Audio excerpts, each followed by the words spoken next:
So our topic for today is circle, and I have here the general equation and the standard equation. So paano ba natin malalaman na circle yung graph kapag nasa general form siya or general equation is dapat si A at si C or ang coefficient ni x squared at y squared ay equal. Then sa standard equation, it is also the center radius form of the equation of the circle. So, saan nga ba nanggaling yung mga equation na yan or yung mga forms na yan? So, let us first define the circle. Sabi dito, it is a set of points on the plane that are equidistant from a fixed point called the center of the circle. And the distance from the center to any point on the circle is called the radius. So, si circle daw ay set of points na equidistant sa fixed point called the center. So, pag sinabi nating set of points, etong circumference ng circle ay merong infinitely many points or points on the circle. At equal distance lahat ng yan dito sa center natin or the fixed point. And yung distance from the fixed point to any point on the circle like this is what we call the radius.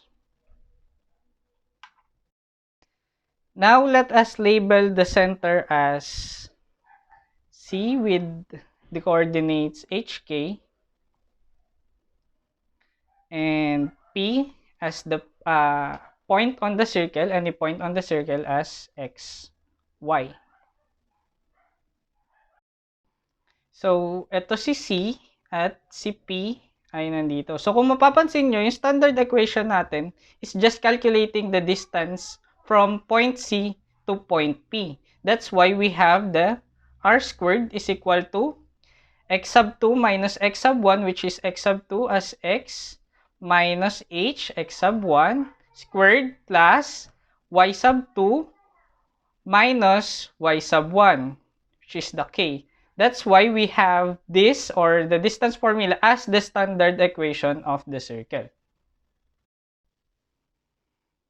So now, let's try to have some example. Let's find the standard form of the equation of the circle with the center at -8, -5, and with the radius of 3.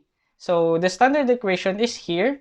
Let's just use -8 as h and -5 as the k. Kasi we know that C is represented as HK or the center is represented as HK. So, let's just apply this standard equation. X minus the negative of 8 is just x plus 8 plus squared plus y minus the negative of 5 is y plus 5 quantity squared is equal to 3 squared. Then, let's just simplify this. X plus 8 squared plus y plus 5 squared is equal to 9. Now, this is the standard equation of the circle with the center of -8, -5, and a radius of 3. So, now, paano natin i-convert naman itong standard equation of the circle to general equation or general form? Let's just expand this binomial, which will be equal to dx squared plus 16x plus 64. Then this binomial is y squared plus 10y plus 25 is equal to 9. So, combine like terms, x squared plus y squared, diretso arrange na rin tayo, plus 16x plus 10y. 64 plus 25 is 89, minus 9 is positive 80. So, the general form is here, x squared plus y squared plus 16x plus 10y plus 80 is equal to 0. So, paano natin ginawa? In-expand lang natin tong binomials. square of a binomials nung standard equation and kinumbine natin yung like terms para mabuo natin tong general form of the equation. Kuha? So ngayon, paano naman i-convert tong general equation into standard equation or general form into standard form? Simple lang yan. Pagsamahin natin yung may parehong variable. So, x squared plus 16x and plus y squared plus 10y is equal to negative 80 na yan. Is equal to negative 80.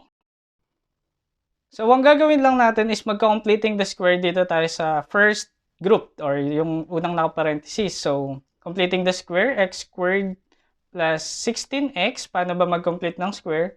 I-divided by 2 lang natin tong 16. So, divided by 2 is 8. Then square, tama, 64.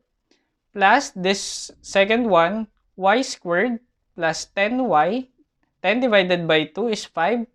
Then square plus 25 is equal to negative 80.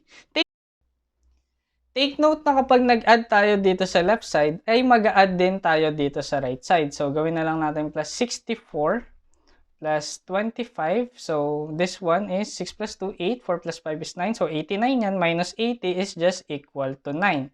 So, we have the equation x squared plus 16x plus 64 plus y squared plus 10y plus 25 plus is equal to 9. Is equal to 9. Ayan. So, ngayon, if-factor na lang natin tong mga to para makabalik dun sa standard form.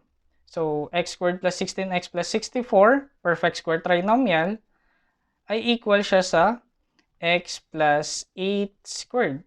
This one is y squared plus 10y plus 25, perfect square trinomial din, equal siya sa y plus 5 squared is equal to 9.